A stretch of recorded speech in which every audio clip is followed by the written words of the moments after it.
Oh, Sanjeev. Hello.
Hello, Sanjeev. Inna, pernah ke? Pernah nggak pernah? Right, okay. Mayana, hari. Right.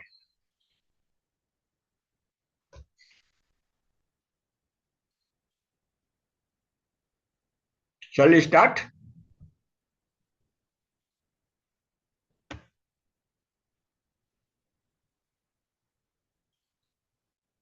Hello?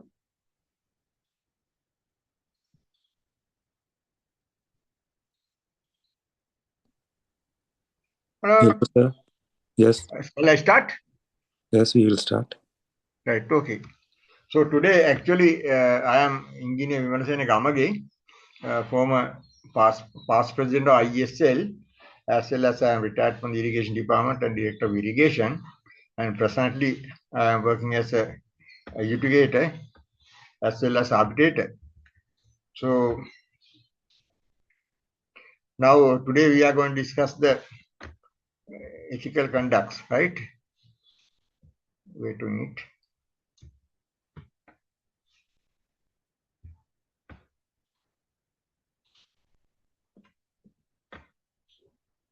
Right. So, first of all, we will define the what is the engineering ethics. When we decide engineering ethics, there are a lot of what to call written books also. In the meantime, I will try to send some notes also for your further studies. So, actually, engineering ethics is a field of applied ethics governing the professional conduct of engineers, focusing on the honesty, uh, not, not necessarily define the honesty and integrity and fairness and the protection of public safety, health, and welfare above all else, right? Key principles include upholding professional dignity, competence in duties, environment responsibility, and maintaining the client confidentiality. Actually, you are an engineer. Now, I think after you pass out from the university, now you are practicing in the industry. So then, engineering ethics is then come to the play. So you have to develop your professional career honoring the engineering ethics. That's what IESL as well as other institutions, in Sri Lanka Engineering Council, and establish uh,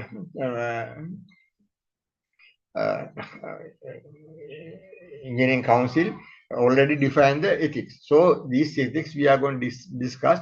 Actually, this applied of ethics actually controlling and governing the professional conduct of the engineers. So each and every professional engineer, once you become the chartered engineer, you will call the professional engineer. Uh, After that, you have to perform your duties according to engineering ethics, focusing, especially focusing honesty, then the integrity, right? Integrity, then the fairness, uh, and the protection of public safety, uh, health and welfare. So, yeah, core ethical principles for engineers are just list out. Public safety first. Excuse me, sir. We Sir, cannot see the pardon? presentation. You can't see the presentation. Yes, sir. Huh? I Yes, sir. share the presentation, but not come into the screen. Yes, sir. Wait with me. Even though I sharing, it is not coming to the screen, no? Yes, sir. Right, wait. 1 minute. Huh? Okay, sir.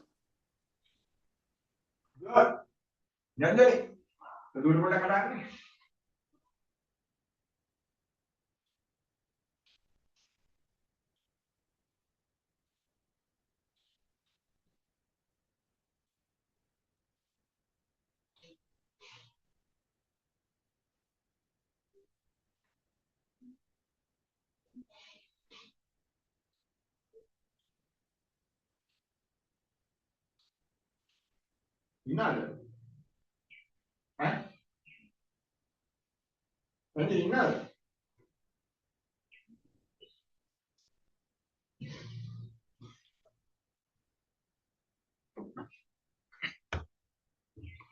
Wait a minute. Huh? Okay, sir.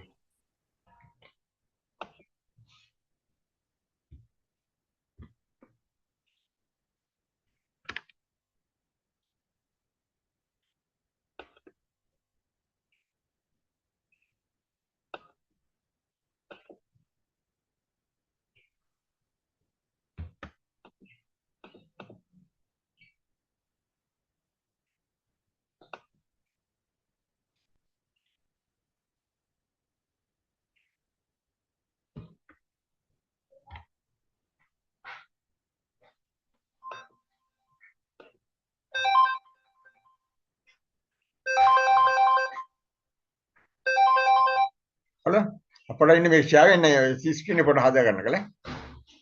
Hello මේක share කරන්නකෝ screen එක නෙමෙයි. Hello අය පස් වෙලා කතා කරන්න මේ හදිසියක් වැඩක්.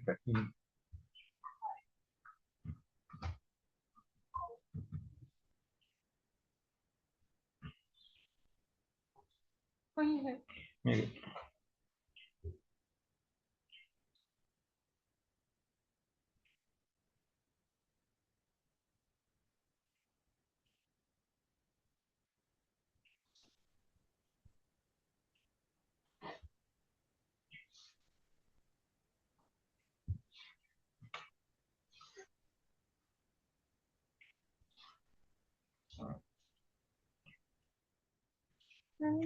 Hmm?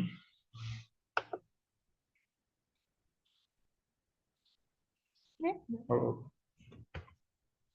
Can you see the screen? Yes, sir. Hello? Now it's visible. You can see, no? Yes, sir. You can see. Right, okay. Right, sorry. Then we are co-ethical principles for engineers is list out. First one is the public safety first. The paramount duty of an engineer is to hold the health, safety, and welfare of the public above all other considerations, including the employer's demand, right? So you are including employer's demand, right? So employer's demand means that now you are maybe you may be private sector or you may be the government sector, employs the government sector and private sector. So according to the what to call this, all the things we are responsible for our employees. So if you are employed by the government, actually government is trying to serve the people. So like that, then the public safety is the first.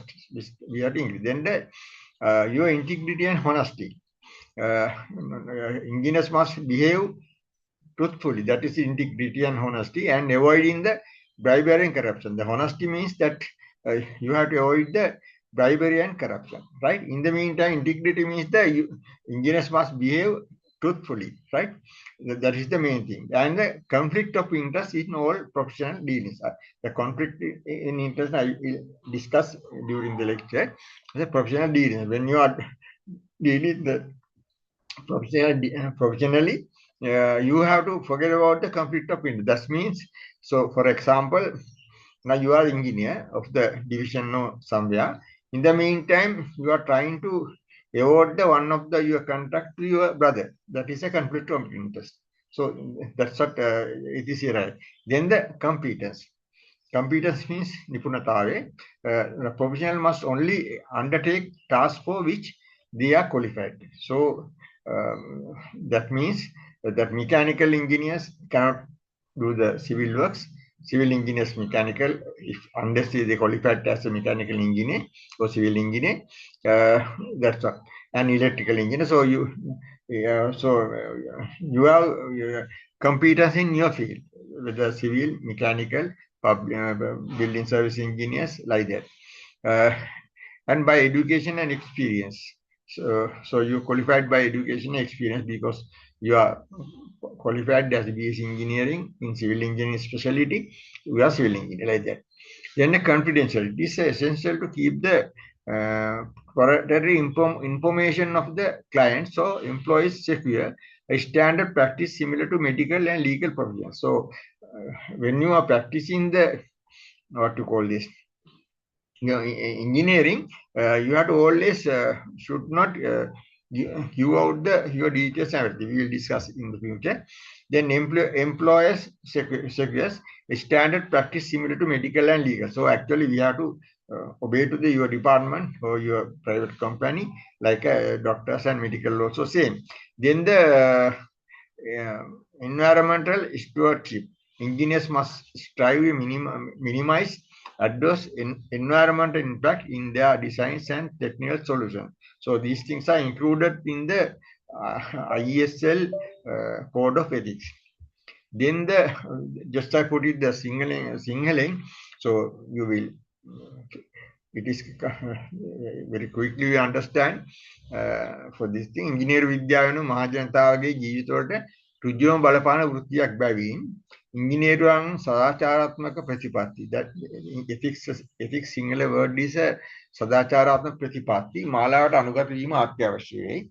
Then the law පිළිගත් ඉංජිනේරු සංගම් national NSPE and IEEE as well as IESL මගින් ඉදිරිපත් කර ඇති මූලික සදාචාරාත්මක ප්‍රතිපත්ති වලට අනුකූල කටයුතු කරනවා. So I just put it Sinhala for your to initiate this. Then මහජන ආරක්ෂාව සහ සුබ සාධනය, public safety and welfare. ඉංජිනේරුවගේ මූලික වගකීම වන්නේ මහ ජනතාවගේ ආරක්ෂාව, සෞඛ්‍ය, සුබ සාධනය ප්‍රමුඛ සැලකීමයි. නිපුණතාවය competence, තමන්ට දැනුම හා පළපුරුදු ශේෂ්ඨවල පමණක් සේවය ලබා දීම. Then the Satyadi Bhava Avankavaya, honesty and integrity. We just before we discussed Podu Artha, Prakasa, Sakshi, ඒ වගේ දේවල් වලදී ලබා දීමේ සමයටම සත්‍යවාදීව සහ විෂය මූලික ඔබ්ජෙක්ටිව් විය යුතුයි. විශ්වාසනීයත්වය faithful as a faithful agent. So for your employer, සේවා යෝජකයාගේ සේවාලාභියා විනී විශ්වාසන්ත නියෝජ්‍ය ලෙස ක්‍රියා කිරීම සහ උනන්දු පිළිබඳ ගැටුම්. Conflict of interest magaharima. So as I mentioned earlier, it is one example for conflict interest. Then the Utiya Gaure, honor of the profession. Utiya Gaure is Abhimani. Rakina Paridi, Katitu Kirima, Saha Dushana Hallas, Petikshepa Kirima. Sustainability, Parasitan Hani on Paridisa, Anagata Parapurasa, Tirasa, Vision Labadi. Maybe this is a single this thing, what we this, then we will go to the other thing. You see, Code of Ethics is the organization like the Engineering Council in Sri Lanka, as well as IESL. They are already established the Code of Ethics. Engineering Council has established 5, and IESL having the 8. Earlier we had 9 ethics, but Code of Ethics now it is the 8. Engineers Canada outlined the strict guidelines for the conduct, emphasizing the accountability and reliability. So various countries, various manner, those things are included. It is the integrity is and honesty is like that. Then education training, engineers degrees and professional development courses like IESL conducting engineering degrees from the university, and professional development courses like CPD from the IESL emphasize the incorporating ethics into the technical training to prepare engineers for professional challenges, right? So professionals, so engineers are always in the professional works, and they are facing challenges. Engineers are expected to act with the fairness, equity, reliability, ensuring their work contributors. Equity, samana mediva samanatmatawe, reliability, vishwasana, fairness, sadharana. Positively to society while adhering to the highest professional standards. So all the society always expecting from the engineers very highly professional standards. So now we will continue the engineering ethics. So engineers ethics are applies moral principle. What is the moral principle? I think you may be heard and understand. Moral principle is the concerned with the principle of right or wrong behavior. Moral principle, right? Holding or manifesting high principle of proper conduct. So you understand proper conduct. And to engineering practice, centering on the paramount obligation to protect public health as well as safety and welfare, as we mentioned earlier. It guides professionals to act with honesty, integrity, and competence, prioritizing the safety over profit or speed. So actually, safety is the prioritizing. Profit and speed. So in the company or government sector, so about the profit or speed, we have to give the prioritizing safety. So ethic codes such as those from the IESL, Institute of Engineering Sri Lanka, and Engineering Council Sri Lanka, ECL, Engineering Council of Sri Lanka, ECSL, right? Then the mandate, objective, competent, and fair services. So this is the reason. So then you may be thinking about that. Why study engineering ethics? So actually, engineers are always research oriented and doing research and SLS design and produce product of people use. So that is the in the civil engineering things also. So you are only trying to produce the economically and sustainably viable designs for the building construction, road construction, and water sources development, then the wastewater management, everything. So they have duties to the society as well as to their employees and themselves. So we are actually working in the government sector or private sector, but in the meantime, therefore, we are loyal to employees and themselves. Then the careful analysis of the product safety and the risks of the accident is one of their response. So when we do that, we have to produce careful and so product of safety as well as risk, minimize the risk of accident is one of the responsibility as engineers.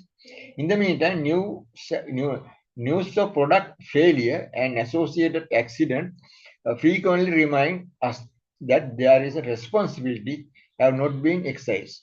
So sometimes, even though we are actually professional trained for conduct ethics, so we may be making the mistakes in the history. There are nuclear power plant accident in Chennai and space shuttle accident. In the meantime, Somalia this mining accident and Pendix shipbuilding accident, as well as Ankara Istanbul high-speed train accidents, weapon designs, automatic bomb, sharpnel, and etc. Nowadays we are discussing experiencing that. So therefore, actually those things actually not the safety of the people. So in the meantime, earlier regarding the road accident, everything discussed in the normal in the society.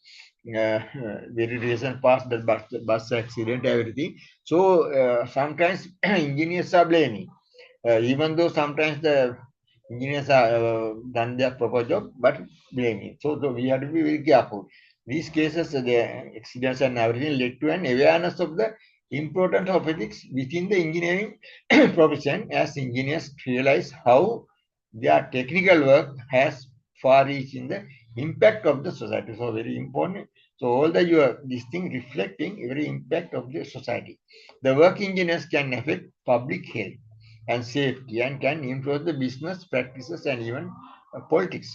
So this especially this we are providing the National Board Supplementary Board as well as some Rajya Sabha purified water to the general public. So we have to be very careful about those things.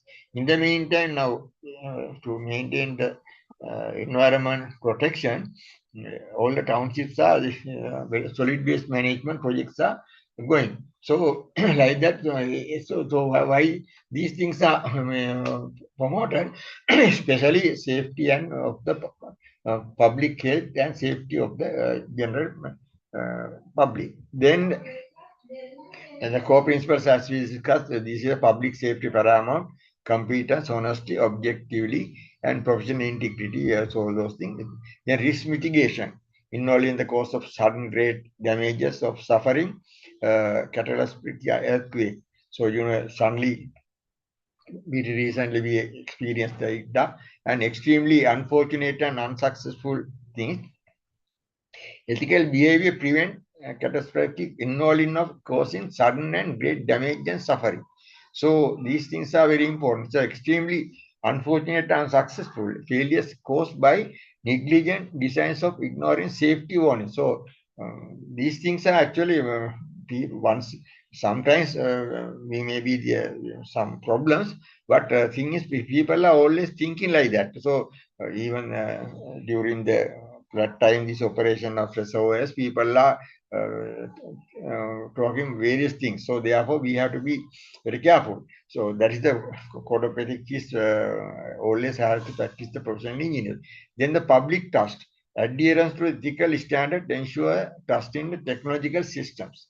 So in the decision making, ethics provide a framework for navigating dilemmas involving profit, time, and safety, as seen in cases like the Volkswagen and emission scandal. So those things are in the past we discussed, but in the meantime, engineers create a statement of service, commitment, emphasizing dignity as honesty similar to the Hippocratic Oath for engineers. So Hippocratic Oath is in the medical sector. So in the engineering also, this code of ethics is our oath. So once you pass out the B paper as well as the professional review exam, so before award your certificate as a chartered engineer, you have to take in front of the IESL president and this oath. So Ethical canons are established fundamental standards and rules guiding professional conduct, ensuring integrity or less integrity, accountability, and fairness within field like law of engineering. These codes, such as 7 fundamental canons of civil engineers and National Society of Professional Engineers, Code of Ethics Engineers, all those in the worldwide, most of the societies are doing that. So then, mainly it is the mostly we are trying to develop the professional our professional ethics among the engineers. So then you may not necessarily elaborate, but I just put it that engineering is defined as the creative application of scientific principle to design and develop structures, machines, etc. As I mentioned earlier also. Then the apparatus process of works utilizing them singly or in combination, or to construct or operate the same with full cognizance of their design, or to forecast their behavior under specific operating conditions. All these aspects of the aspects and as intended function, economics or operation or safety to life and property. So especially the human life as well as their property and all the facilities has to include. Engineering therefore is about transforming the science into useful product of human comfort. Various definitions are there. Engineering is something that engineers do, and what they do has profound effect on others. So once you are doing something, it is effect for the others. Ethics in engineering is the ability as well as responsibility of an engineer to judge his decision from the context of the general well-being of the society, and it is the study of moral issues, right, that can confront engineers and engineering organizations when some crucial decisions are taken. So actually that highlight our responsibility. So you are always working for the well-being of the society, taking the correct decisions and correct time with the. So this is the code of ethics, engineering code of ethics. We govern all the activities in the field to take the correct decisions as well as correct decisions as well as the in the crucial stages, very crucial decisions. In the meantime, protecting your organization as well as engineering profession. So actually, engineering this code of ethics control your activities in the field. So professional ethics. What is professional? Once you become the chartered engineer, you are professional ethics. So that means now before that you will work under professional engineer. But once you qualified as a chartered engineer, you are getting the license. So you can practice as individually, because not necessarily work under the senior engineer. You can work as a professional engineer as you want, with the more independently. So professional ethics of profession is committed to designate and organize occupation by virtue of being an authority over body of knowledge with requisite skills required through the specialized training. So before you become the professional engineer as a corporate member or chartered engineer, you will go through all the what to call this aspects. So you will work with the senior engineer. He will guide you how to develop the professional career. In the meantime, you will work in the design office for the whole mandatory requirement is 1 year, 12 months. So with that, you will develop how to use the code of ethics. What to call this? Design standards and everything in your competence section, maybe irrigation, maybe building, maybe towards sector. With that, you are develop your skills. So After that, you will independently practice. You will practice as maybe the responsible engineer and the chartered engineer, and with that you develop how you what to call this, improve how you improve your knowledge, as well as how you applied your knowledge to the in the practice. So, and how to manage the society and manage your workers and all those things you will be experiencing.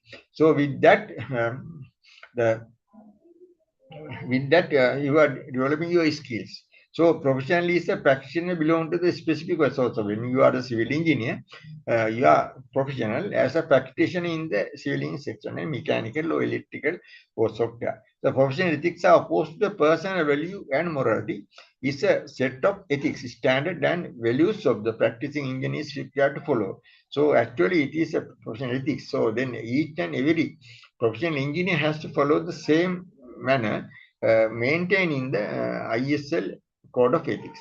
So that is the most important. We are trying to introduce to you that such situation, that how you follow the code of ethics.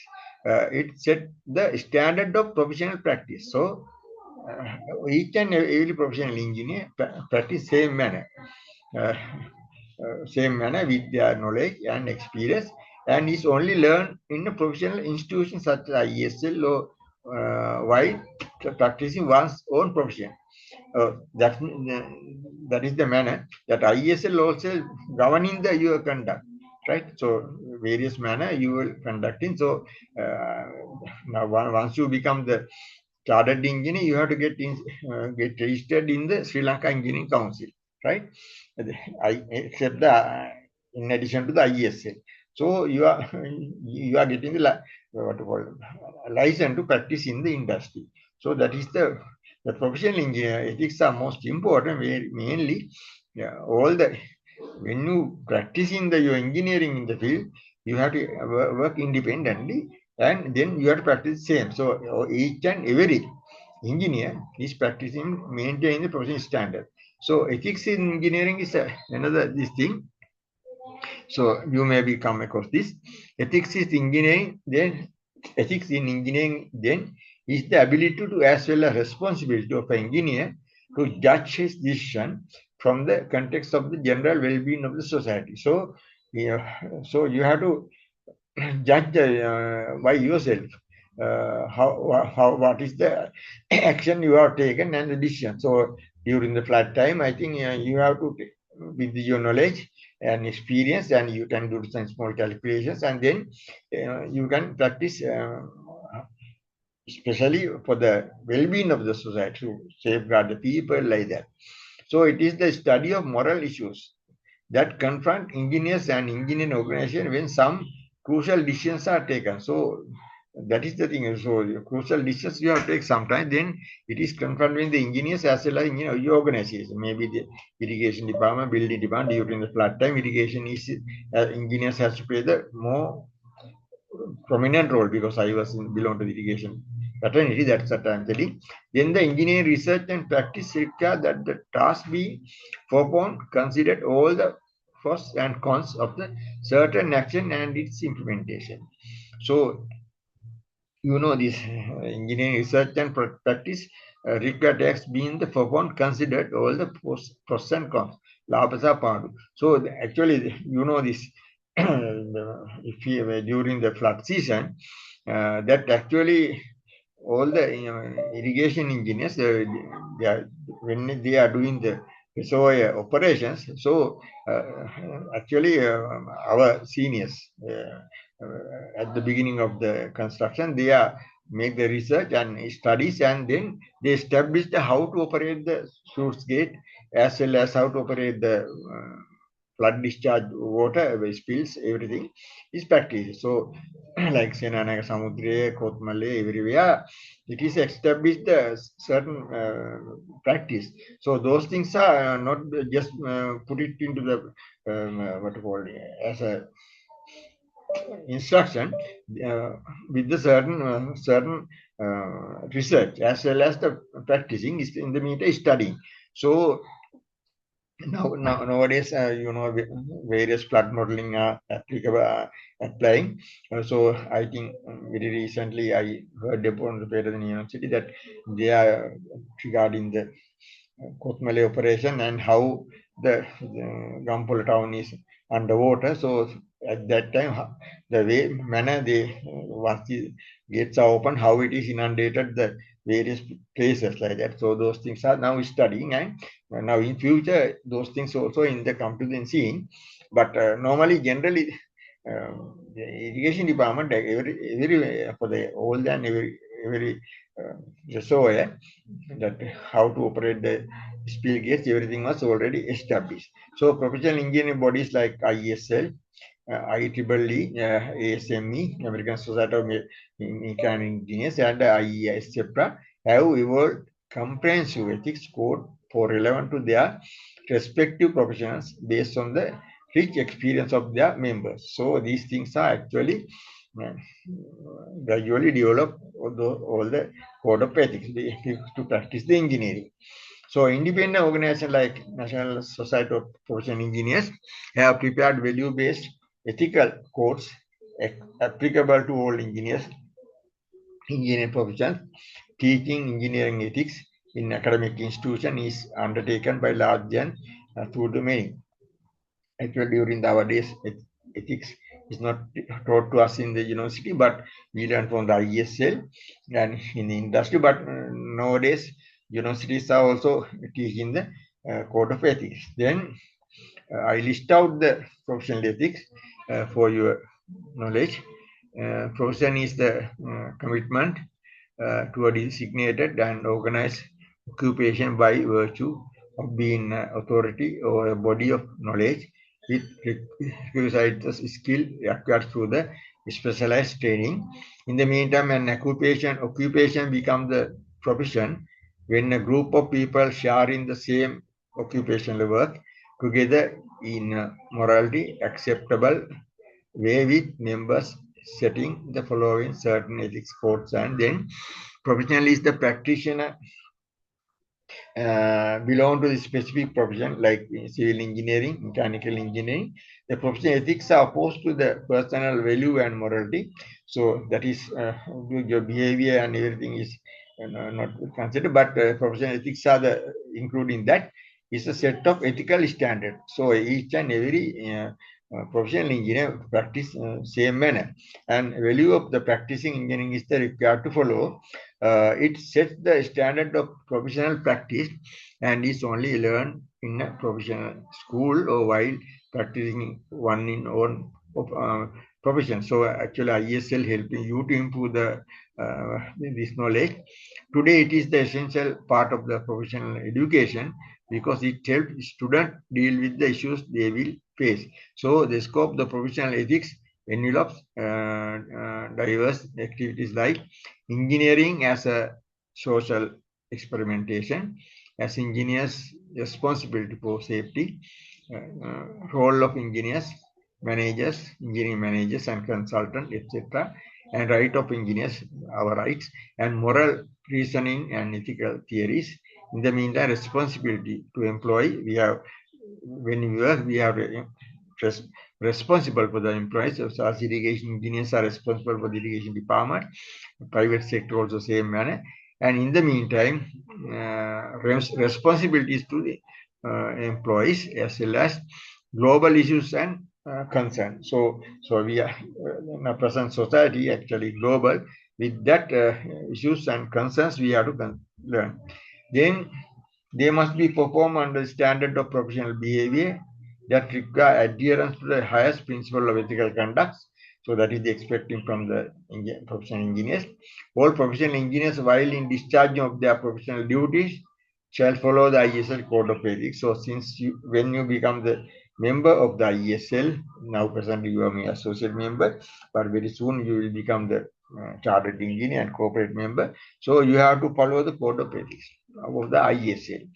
Apart from the Engineering Council, Sri Lanka also Engineering Council declares 6 important ethical clauses, almost similar to the IESL code of ethics. You know that presently, once you become chartered engineer of the IESL, Institute of Engineering Sri Lanka, you have to register as in the Engineering Council of Sri Lanka as a chartered engineer. In the associate, when you join the IESL as associate member, you will get registered in the ECL as a associate member. So actually, Engineering Council of Sri Lanka is an umbrella organization for protect all the rights and your rights as well as your professional body in Sri Lanka. So without the registration of the ECL, nobody can practice in engineering in Sri Lanka. So ethics and engineering is ethics is an integral part of the professional life, and it's a particular the life of the engineering profession. Professional engineer has his specialized and skill and knowledge. He acquired such knowledge and skill through the long period of training, at least 4 years, and study and continue to maintain and update their thought of professional life. In the meantime, has as a result of specialized expertise, significant power to affect individual, client, and wider society. Not necessarily elaborate. These things are, by practice, belong to the professional body. IESL which regulate their practice. So IESL Institute in Sri Lanka actually belong to the professional body which regulate your practice. So if the now present days, even earlier also, if the engineers are doing the wrong things, the general public can report to the IESL. Then IESL will be conducting the inquiry, disciplinary inquiry, and if you are done the wrong things, you will punish. That means sometimes you may be not allowed to practice for the few years in the industry. So, like legal society, you may be heard from the Rupani as well as from the papers that Sri Lanka Supreme Court has prohibited to some lawyers to practice in the law profession mainly because of the misconduct. So as part of that, self-regulate and adhere to ethical principle with professional body overseas. So sometimes you may be maybe the part of the IESL member, maybe the intentional professional engineer you are getting as a qualification. So then you have to do the what to call it, this practice in the industry as well as in the world. So professional ethics, continuous professional ethics are principles that govern the behavior of a person, of group, of business environment. In the meantime, like values, professional ethics provide tools on how a person should act toward the others, people, and institution in such an environment. Professional ethics is encompassed the professional and corporate standard of behavior expected by the professionals such as engineers, doctors, lawyers, etc. So all the professionals are having their own code of ethics, like this thing. So our IESL code of ethics. So everybody have to adhere to their code of ethics. That means, so with that institutions as well as general society of the so society expecting the same values from the engineers. So therefore, you have to fair and reasonable manner. You have to practice in engineering. Yeah. So further, we will go to the elaborating professionals and those working in acknowledged professions exercise specialized knowledge and skill. How the use of this knowledge should be governed when providing service to the public can be considered as moral issues and is termed professional ethics. In the meantime, it is capable of making judgment, applying their skill, and reaching informed decisions in situations that the general public cannot because they are not attaining necessary knowledge and skills. So, for example, if somebody is coming to meet you as an engineer to get the opinion for his building construction, so then you are the experienced engineer. With that, you have to analyze the situation. So then, whether it is landslide area or foundation conditions, those things has to be you have to investigate and find out, and then you have to give the proper what you call engineering advice how to proceed with that. In the meantime, for example, now sometimes maybe people may be approached to you, get the to construct the retaining wall after a recent flood situation. Some people are coming to get the your advice how to protect their land. So you are trying to then due to the what to call this retaining wall, maybe the appropriate solution or gabion wall. So, but as a just you can't say like earlier this our people are practicing one third rule and various thumb rules to design the retaining wall.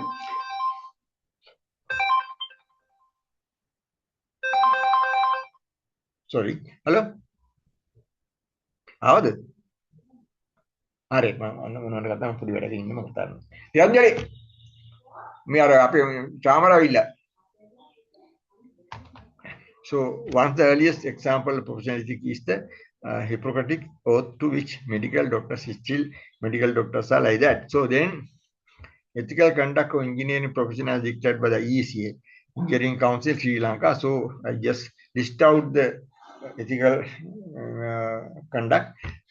So this is uphold and five these things.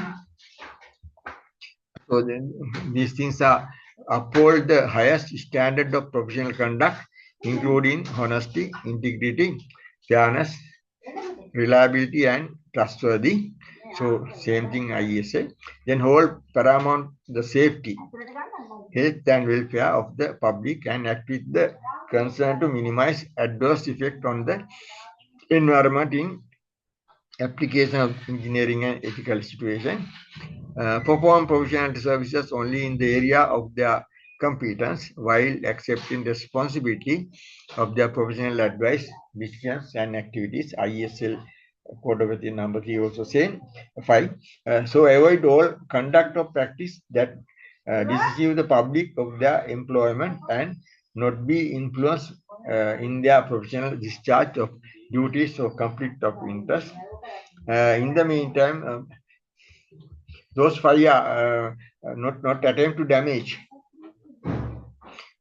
or criticize malicious or forcelessly, directly or indirectly the professional reputation. So that is the most important one, not attempt to damage or criticize or maliciously or forcelessly, directly or indirectly the professional's reputation. So these professional standards have to maintain by the those who are registered in the Engineering Council of Sri Lanka.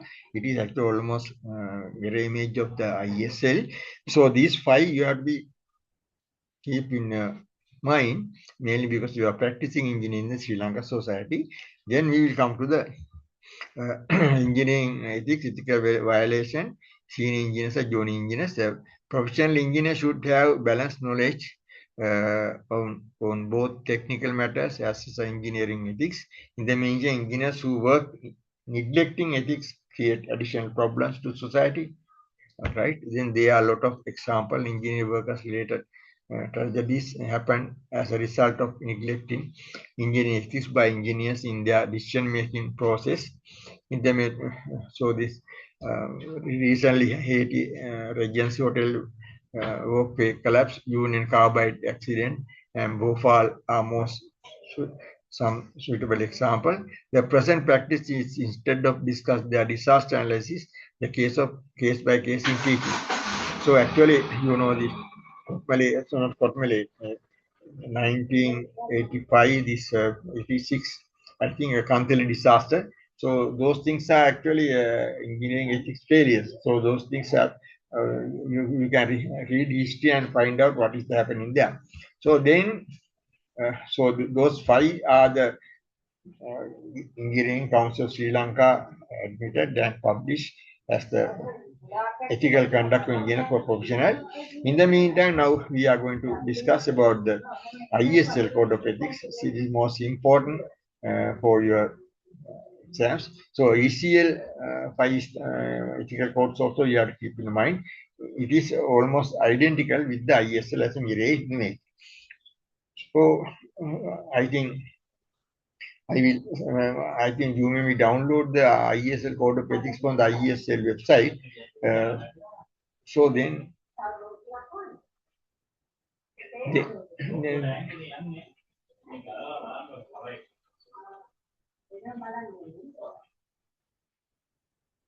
So first one is the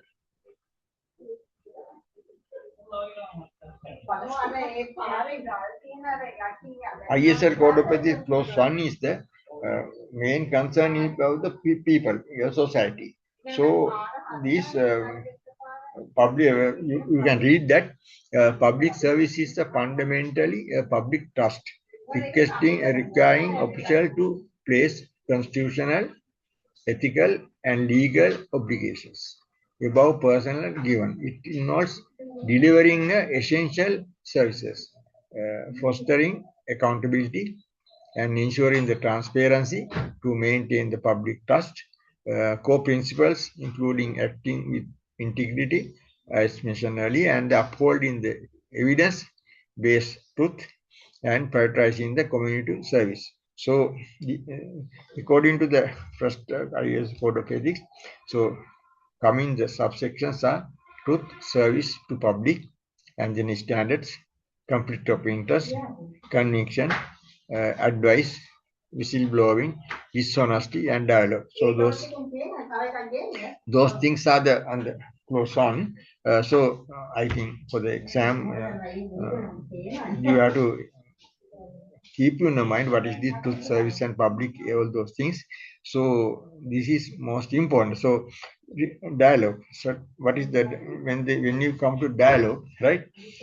So you have to always when you are doing the works, you have to you are working for the society. You have to have a close dialogue with the general public. So for a irrigation department, from that experience, I will tell that a dialogue means now before water issuing for the cultivation, there are opportunities for irrigation engineers to dialogue with the farmers. Because there is a cultivation meeting. In the meantime, farm organization meeting. So when you attend to that, so then you will get the chances to dialogue with the people and you can educate people. For example, for the if there is a shortage of water in the for the particular season, so you can explain to the people why it is important. So because water is the scarcity. So then how the manner you are going to distribute all those things. In the meantime, regarding in the recent what you call accident in the Badul area, that actually I think we have lack of dialogue with the producers. So dialogue is for 1 minute. Censuradian Indian. Censuradian house Indian it is the Karamu. Oh, again that's sensor ආවිලා බලලා ගලවලා දෙන්න කියන්නේ ඒකට. මට ගෙන්නත් යන්න බෑ ඉතින් හයි කරන්න. නේ? පුළුවන් නම් හෙට ඇඳලා ගලවන්න කියන්නේ. කමන්නේ. Right, okay. Then actually this road safety actually at that time the papers and other things are discussing the reasons for this thing. So it is said that no dialogue with the what to call this general public. So no signboards like that. There are people, various people are criticizing, but it is sometimes there. But people are not thinking about these signboards are why it is important. So like that. So these things are the problems in the dishonesty. So if you are not doing it properly and you are doing the unwanted things, dishonesty, then engineering people are not respecting you, right? So those things. And the whistleblowing means that if the what to call this accident, what to call this danger is there, you should not keep quiet and you should inform the relevant authorities as well as the general public also.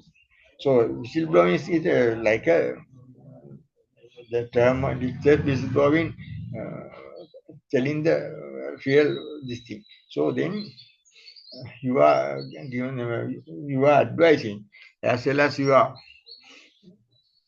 given the red light to general public, not to the. So in the mean, for example, now this during the what called operations of the reservoirs and this thing during the flood time.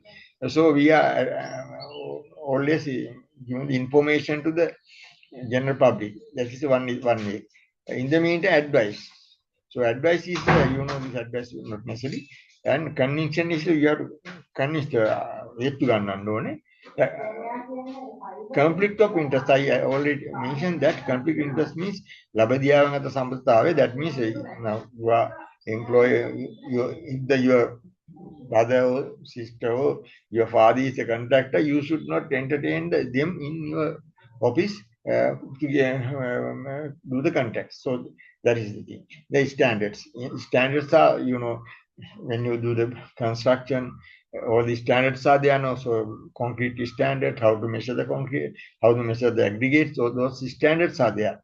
So those things are very important. In the truth, service and public. So Satya Samaga Mahajanata Sada what are Paladai say that the truth, service and public. So from the first one, IESL, most of the things are covered. It is actually really thinking about the public health and safety. So public services are fundamentally public trust, requiring official to place constitutional, ethical, and legal obligations above personal gain. So it especially you mentioned, keep in mind personal gains. It involves delivering essential services, fostering accountability. So MLM වක්යන්න ඕනේ විදන් කරන මුදල් අනිත් හැම දෙයකටම and ensuring transparency. So ඔක්කොටම විනිවිද භාවයෙන් යුතුව මහජන මුදල් පාවිච්චි කිරීම. Then core principle include acting with integrity, upholding the evidence based truth. සාක්ෂි සහිත සත්‍ය තමයි වෙන්න ඕනේ and prioritizing the community services. So ඒ හැම එකකින්ම prioritizing the community. අපි ඇත්තටම බලන්න ඕනේ we have to serve the general public. So the code of ethics first one is that include those things. So these things we are normally asking for the exams also, because these things you have to be in mind, then keep in mind, and these things has to be very carefully. You have to always memorize when you do this thing. So close one is that. So I just put it the description item public, so you can read it. The public service is fundamentally public task requiring the official to place constitutional these things. Standards are documented agreements, specifications, or technical guidelines that define the accepted practice, quality level, and terminology of the product, service, and process. The foster compatibility, safety, and efficiency across industries, often acting as a voluntary benchmark to that can become mandatory through the legal regulations. So then for the contracts, there are various contract agreements, SBD 1, 2, and 3. The SIDA is defined according to the size of the contract. In the meantime, it says agreements and condition of contracts. In the meantime, specification for the buildings specification, irrigation sector, water sector specification, water board all the specification already in the published, and periodically they are revising according to the development and technical guidelines. So all the departments as well as the corporations have their technical guidelines for defined accepted practice and the quality level. So we are always checking the quality, maintain the quality level. In the meantime, terminology of products and the service and process. So those things are actually very important. So everything is normally generally set up in the industry. In the meantime, conflict of interest is the situation where an individual personal interest, as I mentioned earlier. So you should not try to give these things like that. And financial, social, and familial could potentially compromise their professional judgment, decisions of actions. It occurs when someone is position of trust in the competing the loyalties, making the difficult to act slowly in the best interest of an organization, public and client. So you have some interest about the to help your family members or friends or this thing, you can perform your job properly. That's the main conflict of interest. A formal declaration by the verdict of jury, the decision of the judge in a court of law is the someone is guilty. So then advice, guidance to recommendation offered with regard to the prudent future action. Dishonesty and deceitfulness shown the someone's character of the behavior. So conversation between two or more people as a feature of the book, play, and film. So like that I mentioned, this is the first one is. So then the second clause number 2 is the honor of the profession. So then main items under this is the dishonesty, association, and integrity, merit and recognition, and honor of professions. So I just describe those things in dishonesty, desertification, fullness showing the someone's character and behavior. So if you have the bad character, then you have dishonesty.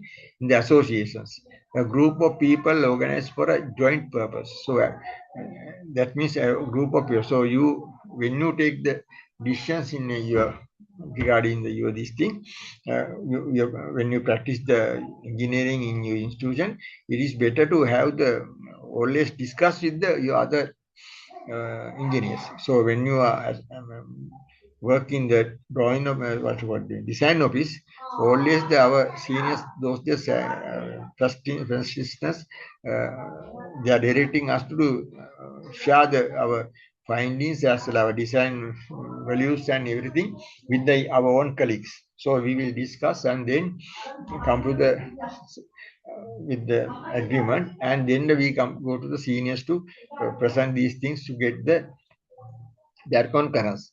Then the integrity, the quality of being honest and having strong moral practice. So it is that is the integrity. Then merit, the quality of being particular good or worthy, especially so as to deserve praise and reward. So merit is the always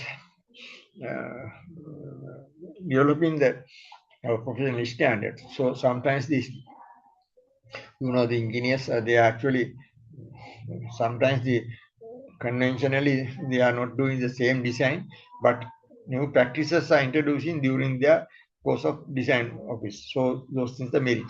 Then the recognition, identification of someone or something or person from previous encounters or knowledge. So recognition. So we are always recognize the others' findings as well as their determinations, and then we are trying to practice in the saves those things in the future. So actually, regarding the water sector, water management, some our seniors are practicing various things. So how to monitor the water delivery and everything. So then, normally during the course of your seniors, they will recognize your contribution for the society with the water management. So then we will recognize and appreciate it like that. In honor profession, honorable professionals, honorable professionals are typically defined by their commitment to public service, trust, high ethical standard, and often sacrificed for the safety or well-being of the others. Top rank, respected and honored field include doctors, nurses, teachers, uh, like that military person, all those things are. So always the honor profession. So this is common for the not for the engineers, others also. So this is the second thing. Then come to the IES clause number 3, sustainability. I think it is not necessary to elaborate in this extensively. So all as engineers we are learn sustainability. Like the sustainability is the most important into our day-to-day life regarding one is the environment protection, in the meantime cooperation, and minimize and reuse of waste and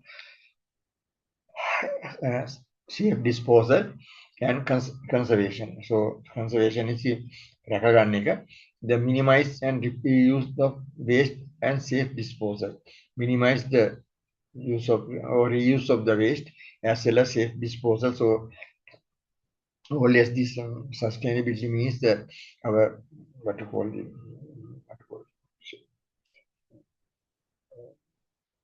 environment as well as our everything what we are using presently has to minimize waste instead of wasting. Indian cooperation. Cooperation means the office as well as the even your house, the cooperation between your father, mother, and sisters and others. So it is very worthwhile for sustainable manner to maintain your house. And environment protection is the most important. So so the environment protection is sustainability chapter. Most important there. So clause number 3 of the IESL Code of Ethics is describe these things. So you have to keep in your mind for the especially when you're practicing as well as in the exams also. This clause is more very important. All the clauses are very important, but you have to the general meaning of these clauses has to be keep in mind to get the good marks. In the meantime, IESL Code of Ethics clause number 4, own achievement. So all achievements are then we have to do that. We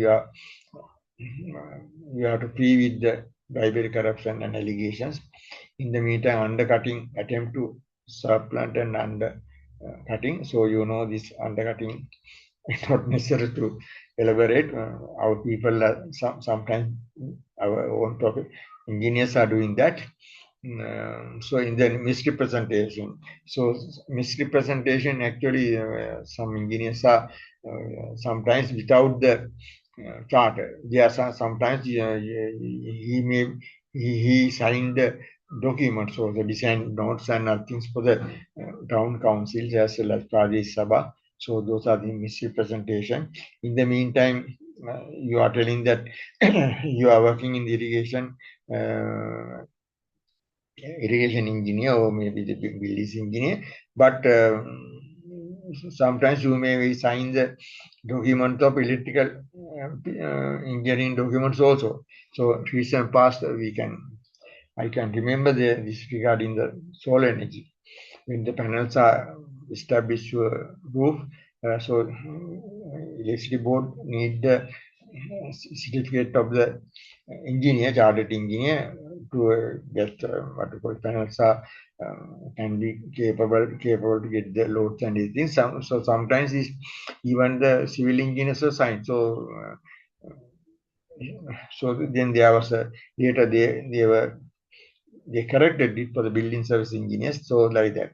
The malicious talk. So malicious talk, you know, they are not necessarily against your colleagues and then taking the blame to others like that. So the connections. Sometimes you maybe have the connections with the what called traders and other things. So then sometimes you are malpracticing. Then the modesty, acknowledge you so and honesty and own achievement. So those items are coming under own achievement. So you just have the idea about that when you when you come to the what you call this incident or something, we analyze like that. In the meantime, so I just describe all sorts of studies. Bribe is the corrupt offering, giving, soliciting, or receiving any items of value, money, maybe gift or favors to influence the action of an official or person in a position of trust, or as a division engineer or engineer in charge of the project. It is the criminal act to design the subvert objective decisions making in public, private sectors. It undermines the trust, fair competition, and rule of law, and often treated the enemy. So then modesty is the quality of the state, quality or state of being unassuming in the estimation of one's ability. With typical modest, he insisted, or sharing with the credit with others. So malicious talks refers to the speech, gossips, or communication intentionally designed to harm, slander, defame, or embarrass the another person. It includes spreading false accusations, malicious rumors, or harmful words aimed at destroying the reputation of the causing distress. It is defined by its intent to cause damage or emotional pain. So human being, they have various qualities.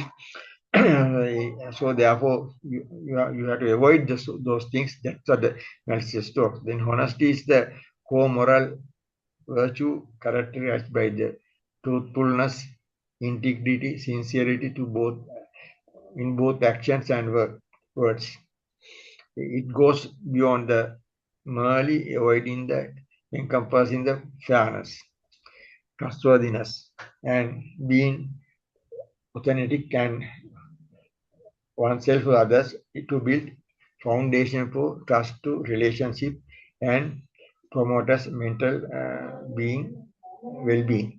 In the meantime, our own achievement are milestones, skills, or goals attained in a personal or professional life, ranging from career milestone to overcome personal obstacles effectively. Showcasing them involves using the STAR method: situation, task, action, results. Quantifying the results of figures and using action verbs to demonstrate value of the impact. So own achievement is the most important.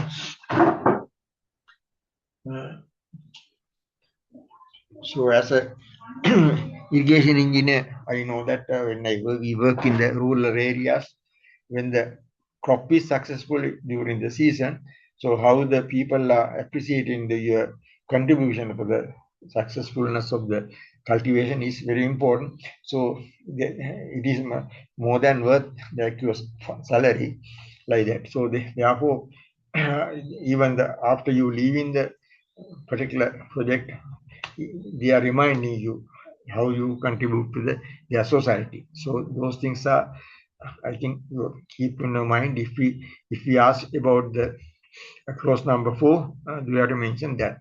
Then the clause number 5, ethics, specialization. So specialization is the most important. As I mentioned, this competence and honesty. So competence means nipunatavi. So if you are chartered civil engineer, so you can't do the electrical work. So electrical engineer, chartered electrical engineer cannot do the civil work. So you have to select your duty according to your competence. So in the meantime, honestly, not necessary to elaborate further. Honestly is the most important for the specialization. Then this certain things are happening in the industry. Therefore, then now, for example, I will tell you, chartered engineering, right, can sign the building designs for 3 stories, up to 3 stories, right? So when the customer, maybe your client, coming to you and get the design of your what to call this, his building. So the customer, he doesn't know that you can sign the up to three stories building. So but you design for the 5-story building, but you sign and give. So when he go to the what to call this, approval from town council or authority. That means Pradeshi Sabha and town council as well as UDA. So then they will check up with the your ECL number and IESL corporate membership number with the IESL, whether he's a capable person to sign such drawings. So this IESL frequently getting the allegation against the engineers, mainly because of sometimes the designs are done by the arbitrary manner with the craftsman or somebody else, and no specific features in the design. So in the meantime, this after that, once there was cases like that. So after for a two-story building, your designs and it is approved by the town council. Then your client asking whether he can accommodate the underground car park, right? So then you said now two-story building, that will no? Yes, we can do that underground car park. You are designed the underground car park. So that is not your specialization. So one is the underground car park, it is three-story building. Actually, for that structures apart from the IESL charter, they should be the members of the Society of Structural Engineering. So without that, you can't sign that. So that is the specific exams are conducted by the Society of Structural Engineers to train them for the high-rise building. So those things have to be keep in mind. So therefore, specialization and competence and honesty is the most important. That is the IESL Code of Ethics Clause 5 specialization described. So in the meantime, IESL Code of Ethics Clause number 6, most important one, loyalty, right? So loyalty. So what is the main item of the loyalty? Is the main item is the quality of being loyal, the state of not supporting or helping either side of the conflict, disagreement, or impartiality, a sum of money paid to an employee at the end of the period of employment. In the middle, quality of being honest and having strong moral principles. So formal declaration of the verdict of the jury, the decision of judge in court law that someone is guilty for the criminal offences. So the state of keeping or being kept secret or private. So these things are main item. With that, sub items are that this code of ethics is the mostly you are controlling the getting to the bribery and other things involvement. So these things are, if you follow the code of ethics number 6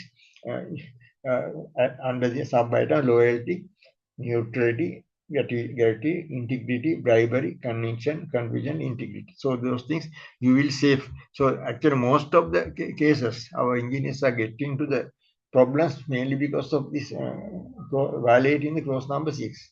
So in the industry now most things are curtailed and now it is not happening, but there was a lot of cases, those things, even some people lost their job also and go to the prison also. So mainly because of the violating of the code of ethics number 6 loyalty is more 6 is mostly. So therefore I think for the exam purpose also this code of clause 6 are frequently asking what is the clause 6, what is the clause 6, as well then sub by main item, what is the main item, and then the sub item. So these this clause 6, I think without any this thing you have to keep in your mind and then try to what to call this, understand and support to understand and practice in the field. So it is correct that engineers are having a lot of opportunities to get into the corruption. So therefore, if you are following the clause number 6, loyalty, under which loyalty, neutrality, and gratuity, and integrity, bribery, conviction, conveniency, integrity. So those things are there. Then you are very safe. So sometimes you this under this code of ethics number 6, people violating. So sometimes you may be work as a engineer of the government department or private sector, and then you are involving in the designs as well as preparation of the tender documents. So then you are know all the things. So all the details A to Z in this contract. So by the time you may sometimes your maybe the school friend or known to you come to you, and he is maybe the contractor, or he is involved with the business or something. So he will come and ask. I will having the idea to submit the bid for this thing. Do you know this? Some details about the rates and other things for the bidding purpose. So in that case, either you have his brother or your close friend, you should not disclose the anything to your friend, mainly because of the you are working for your employer. That means the company or department. So uh, you are paid from the department or company, your employment. So you confidentially, we earlier also discussed, we have to keep everything in secret, right? We should not give any this thing to outsiders. So then, yeah, your integrity as well as your honesty is the highlight. So otherwise, if you disclose the hidden details of the your employees' contract documents and other things, then you will get caught. So therefore, you have to be very, very careful in this case. So in the meantime, some people, some people are to get the approval of the extra work and other things. They are trying to bribe. So they will say, if you can make this, what to call this, details, and if you can increase the quantities, I will make extra support to your percent or something. So then you have to be very careful. So you should not accept those things also. So sometimes now whistleblowing. Sometimes if the danger is there, you have to first instance you have to give your employer if there is any danger of this thing. So you have to what to call this, educate your boss and other things, mistakes. So then you can avoid the unwanted disaster as well as the unwanted expenditure. So sometimes it does happen. Sometimes this one. Sometimes the engineers are trying to approve the extra work without doing proper investigations, and then that is massive cost then for that extra work. So then your contractor is trying to bribe you with that earn money out of the extra work. So like that, there are certain things happening. So we have to be careful. So code of ethics, clause number 6 is very important. You're performing your job, so you have to carefully. I think you can feel thinking about your job, and then with how it is applicable, clause number 6. So then normally we are asking that what is the clause number 6, and then what is the problems and your experience. So I can remember that about 3 years back. So when we asked about clause number 6, this thing, so various engineers come wrote the various things, very important point they given to us. So in the example, so sometimes they are superiors mistakes and their mistakes, and like that very nicely they presented their experience in the field. So even we also get shocked sometimes because the engineers are so against that, and then they disclose in the exam paper. Just ask you describe the clause number 6 with the your experience. So they given very valuable information to us because when they are doing the practice in the field, how they come across the lot of problems with their superiors as contractors as well as their subordinates like that. So these things are, so I think clause number 6 you have to keep with contacts, and then it may be helpful for the not only exams but only during your career. It is very important. Then the IES code of ethics clause number 6, truthfulness, precise knowledge and honesty. Precise means your advice as well as the guidelines and everything must be very clear, and it is with the knowledge. So you should not put it anything because of the some practice. So when you when you sometimes this when our engineers they are for their designs, we found that bearing capacity, right? So the bearing capacity, when we asked during the Viva, how you find the bearing capacity for this foundation, sometimes some people said that actually the previous year also when this value is used for this design, so therefore I same value I decide I taken from the my senior appropriate value, not like that. So precise means actually you have to do the real investigations in the field and find out the what is the bearing capacity. So those like that. In the meantime, regarding the regarding quality control. So then the sand and other things, suitability. So standard penetration test. Those things are actually earlier people are doing.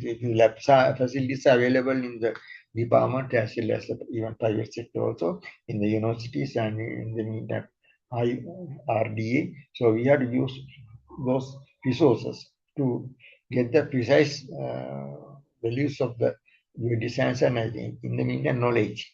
So you should not, especially retaining all designs. I think earlier this I can remember when he joined the department, there is a retaining wall.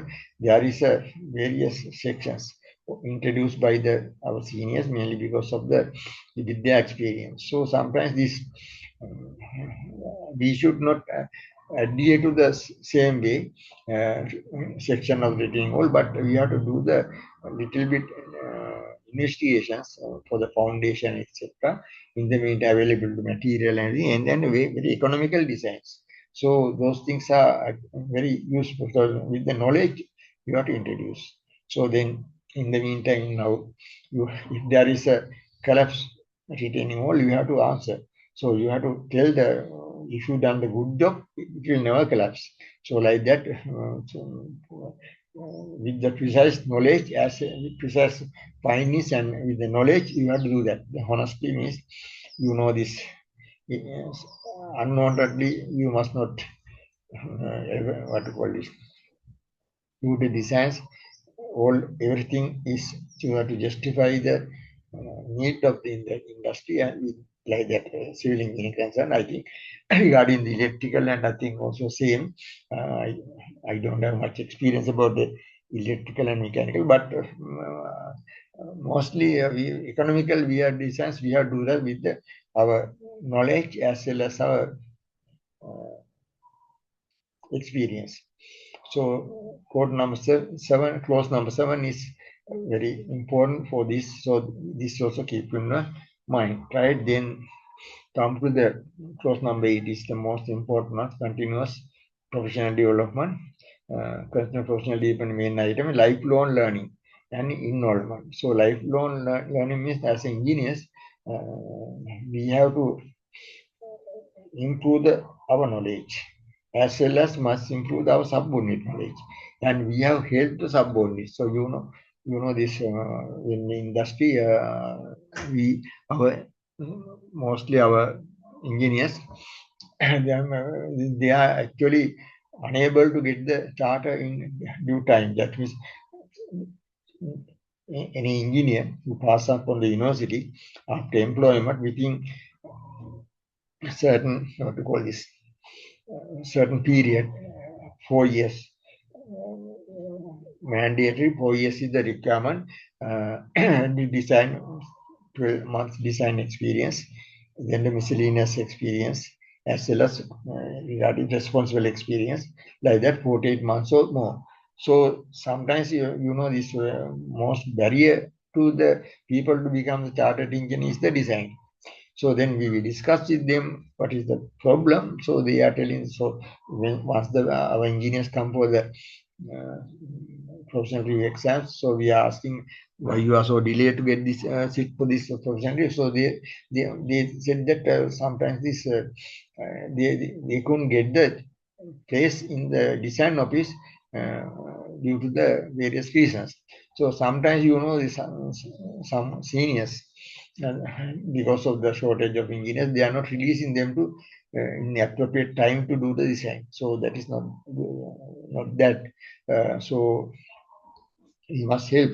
So without charter, you can't become the independent practitioner, professional practitioner in the engineering field. So therefore, we have to help. In the meantime, not only design, even frequently for the various courses, we have to follow the MSCs as well as the training courses for develop your knowledge. So not only yourself, senior engineers has to also follow the various courses and CPD programs to enhance their knowledge. So then this is the continuous professional development is the lifelong learning. So engineers are this what called engineering changing day by day. So with that, actually, we have developed our knowledge. Therefore, we have to study. So therefore, I think as fast as possible, we have to do the postgraduates as well as the training courses, attending training courses and participating with the seminars and even local and foreign training. So all those things, everybody should have the opportunity. So you should, as we mentioned earlier, not undercutting. We have support to our young engineers. Then the young engineers will be take our baton during the next season after that. In the meantime, seniors has to train it's a responsible train the people because of they are coming with the knowledge to the department or corporation or company. So then we can use the highest support from them. So those things are very easy. Therefore, you keep in the continuous professional development. This thing. So, therefore, young graduates should practice starting from their beginning period of behave ethically and make ethical decisions in their professional practice. So, engineering knowledge is not sufficient to improve the welfare of the society, but their engineering works. Therefore, engineers should incorporate those ethical concepts into their lives. Even day-to-day life, it is very useful. Engineers should have developed their skills to identify and resolve moral problems associated with their professional works. So this is most important. So once you become the chartered engineer, you will realize that how you get free to practice in the engineering. So at any time you can do introduce innovative ideas as well as designs. So like that. So actually, so therefore this our code of ethics is actually very useful for all the engineers. Then recent research paper revealed that just read that out of ethical process, around 50% of senior engineers are violating clause number one. So you can read the clause number one and see. So the engineer shall hold paramount health, safety and welfare of the public and proper utilization in funds of other resources. So these things are actually, these details are received from the young engineers. Further, about 30% of engineers not continue their professional development and shall actively assist and encourage engineers under their direction to advance their knowledge and experience. So that is the other things that I mentioned, that we must try to give the opportunity to people to timely get the become chartered engineer. Then actually that is benefit come to the department or company, because of the value of your company and department is going up. In the meantime, you are training and you are serving the society. So those things are very important.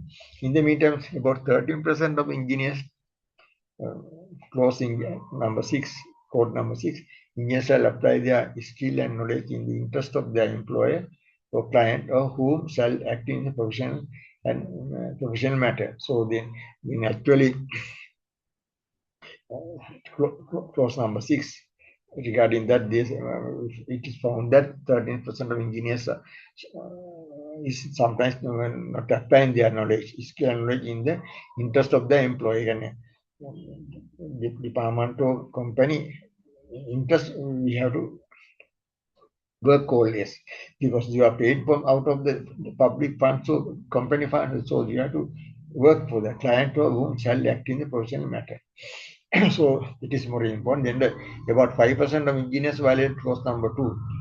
Engineers shall always act in such a manner to uphold the enhance the honor and etc. So 5%.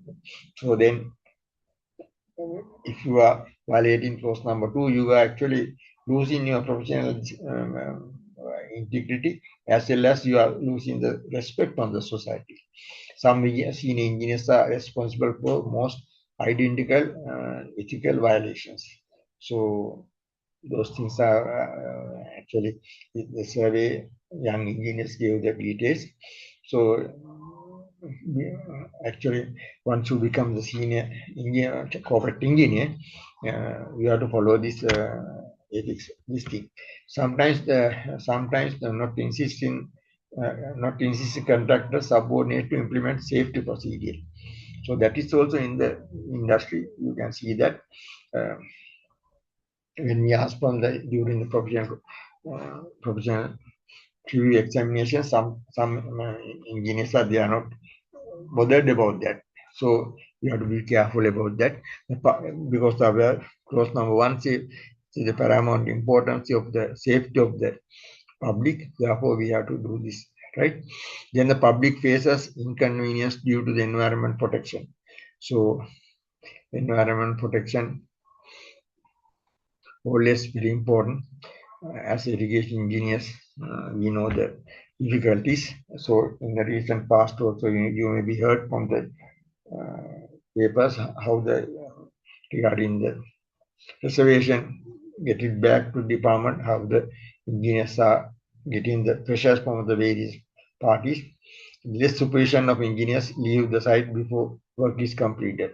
So that is also employer, your department or company is trust on you, and then you are entrusted to some works to do it according to quality, quantity, as well as the specification. So mostly, this some concreting. You can't stop halfway. So you have to complete. So you have to the concreting will be continue up to the next day morning or next day 10 o'clock. So you have to be there. So after when the work are moving properly, you said that okay, it is moving without any problem. So I can go and have the nice sleep at home. So not that way.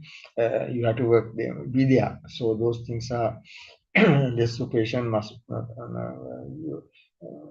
is a problem sometimes for professional engineers. In the meantime, I can remember this regarding this one.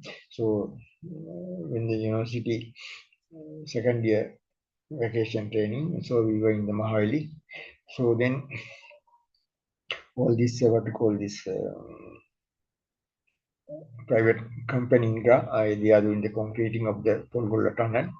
So then the particular day, myself and my other colleagues, we were in the tunnel because for the union meeting, all the engineers went to Colombo. Then our boss, senior engineer, project engineer, he asked me, asked to don't go anywhere, do you be there and supervise. So because they can't stop the concreting. So we have to be there.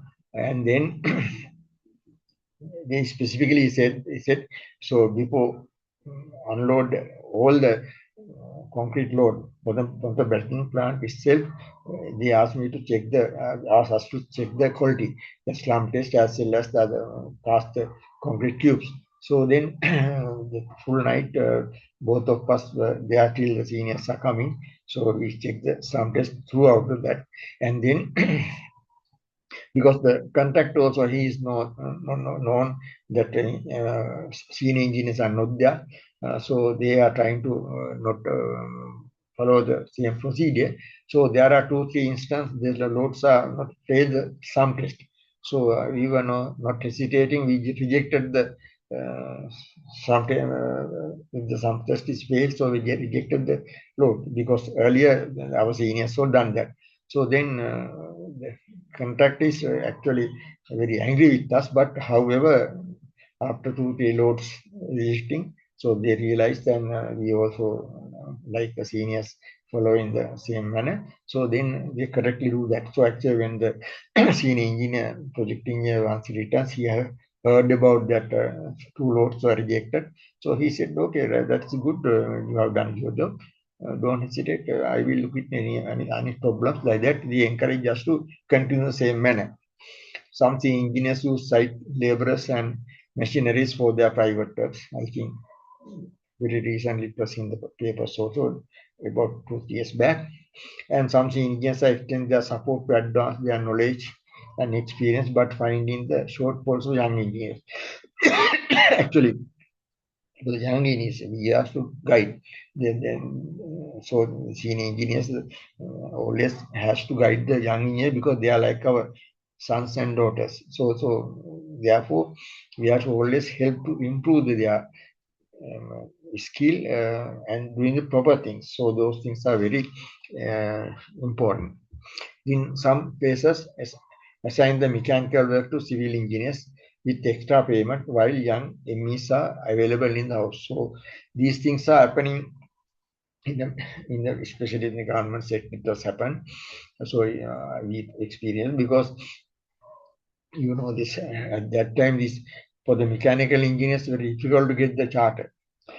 So they have to go to government factory as well as the boundary work railway department, and so therefore an opportunity is also less because less employees mechanical engineers. So very few chartered mechanical engineers. Then this at that time civil engineers are actually heading the mechanical department also. So it is then sometimes if the young engineer came with the charter after, so even not given the opportunities to work as in charge of the workshop like that. So those problems are there. So finally, actually, now it is that problem is not there, mainly because the opportunities for the mechanical engineers to become the chartered engineers is developed by the department as well as IESL. We are now conducting a course for mechanical engineers for the design works. So once they complete the design, that course, very comprehensive course for the mechanical engineers. So this are accepted as a design. So they have to, with the senior engineers, they have to do the design also. I think most of the engineers use this opportunity and become the chartered engineers. So therefore, there are a lot of improvement.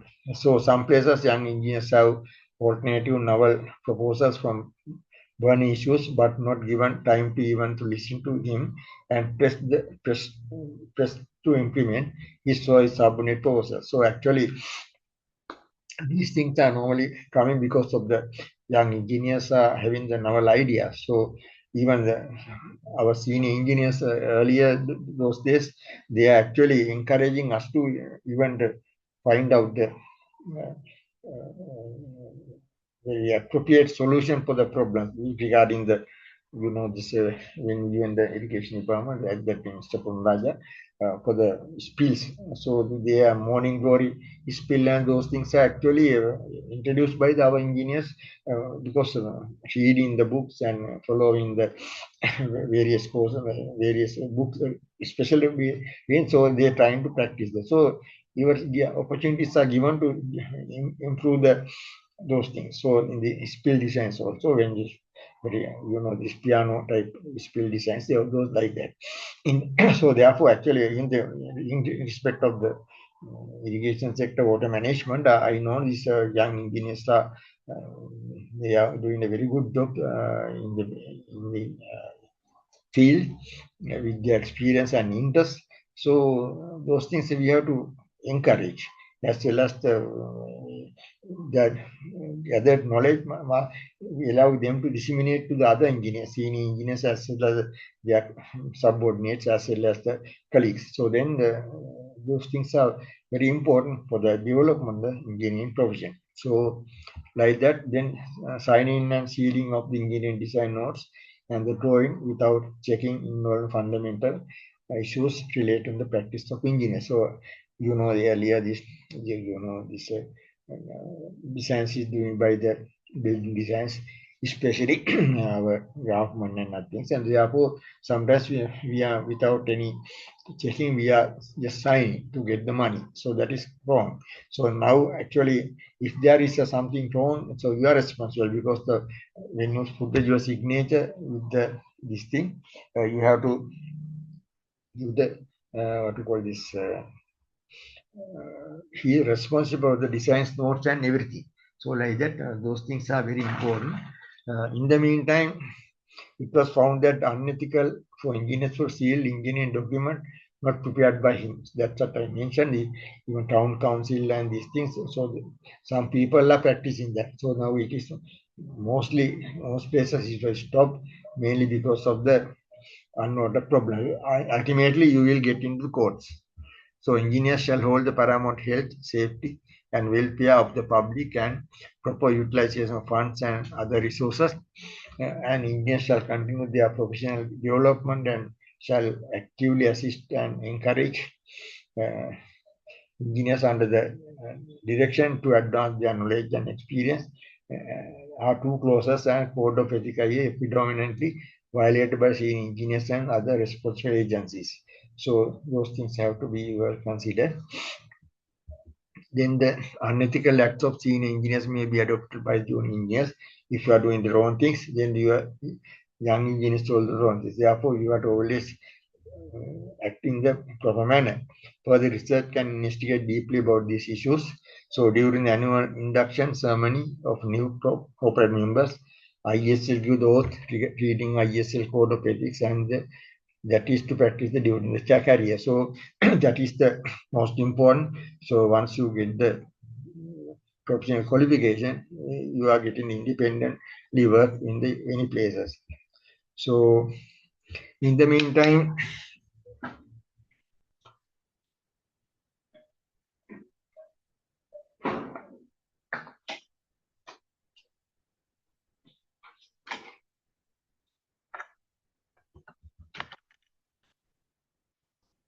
but regarding the engineering ethics, procurement, government procurement guidelines, if you go through that, you will find out that government procurement guidelines also included this IESL Code of Ethics up to certain, mainly because of the improve the procurement procedure.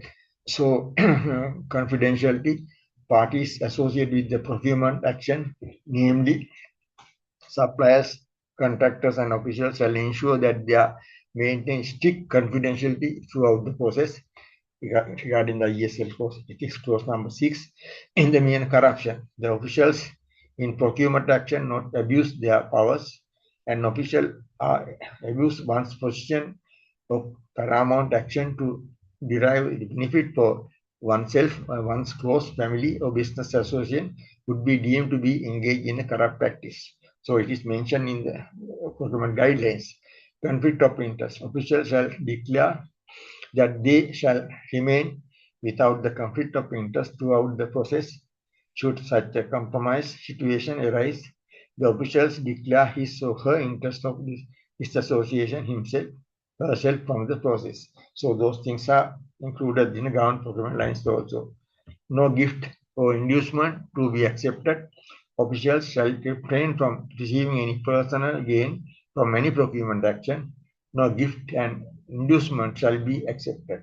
Suppliers, contractors are liable to be disqualified from the binding bidding process if found offering any gift or inducement which may be have not an effect of influencing the decisions of impairing objectively or inofficial. So at the young stage, he said you will not come across those things, but when you follow the code of ethics, you can avoid these situations without any problem, and then your 100% your job security is there if you follow the IESL ethics. So conclusions, as a conclusion, I can mention that one of the intention of the framing IESL ethics is to give some impression of the range and complexity of ethical issues faced by the engineers. All 8 ethics are interconnected. So most important that then engineering is broad disciplines and the case studies cannot encompass all the ethical issues that an engineering might face. So normally the case flow is the most important, but case are different. For the IESL ethics, the engineers are invited to take more active role in the ethical life of the profession. In the meantime, that is the reason the professional ethics are practicing through the professional bodies like IESL. IESL, the dominant authority to take the action against you if you are violating the IES Code of Ethics, even engineering council subsequently. Ethics is not set out rules that can be learned and take granted. No, it's a simple framework that can be applied to problems to make them disappear. So, engaging with ethical question is a difficult ongoing process that requires awareness, reasoning of the skill, imagination, and the ability to scrutinize and evaluate the opening as well as those of others. It is a set of skills, abilities, and character traits that can be developed by practice. The development is not necessary. This is not only necessary, however, it is rewarding and enlightening and confidence building. Right? So that's the end of my lecture. So I think my advice is you can download the IESL Code of Ethics from the IESL website that is there. Yeah. In the meantime, I think our former executive secretary Russell was deliberated the earlier. He's done this lecture series, so he notes. I will try to send to you that note also. Then normally for the exam, question number 1 is asking regarding the ethics, and question number 2 is actually same also, especially for the ethics. So first time normally we will ask what is the, you can go through the past papers and you find out the way of questions. In the meantime, sometimes we are give scenarios to find out your understanding about the codes. So I think you have to get ready and answer, because it is not the difficult subject. It is very easy. You can find easily if you know all the IESL Code of Ethics very precise manner. You can read it and understand. Then you can score the more marks. So I think better to always keep the clause number 1, 2, 3, 8 mainly. What is that? So if you can write when you answer code number, you will get the more marks because of that is understanding you are good. Sometimes these people mix up everything. Definitely this all the code of ethics, 8 numbers are our codes are interconnected, but mainly from the 1 to 8 there is some sort of identity that which clause number 8 continuous development, professional development, so under which so you have to keep in mind. So competence, all those things has been introduced in the code of ethics. Therefore, better to keep in remember the number close numbers when you do the answering. So not necessarily more elaborative, but thing is fairly you must show your understanding regarding the ethics. So then you can easily get the good marks. Don't worry. So it is easy exam. Any problems? If you have any problems, you can send to me. I will answer.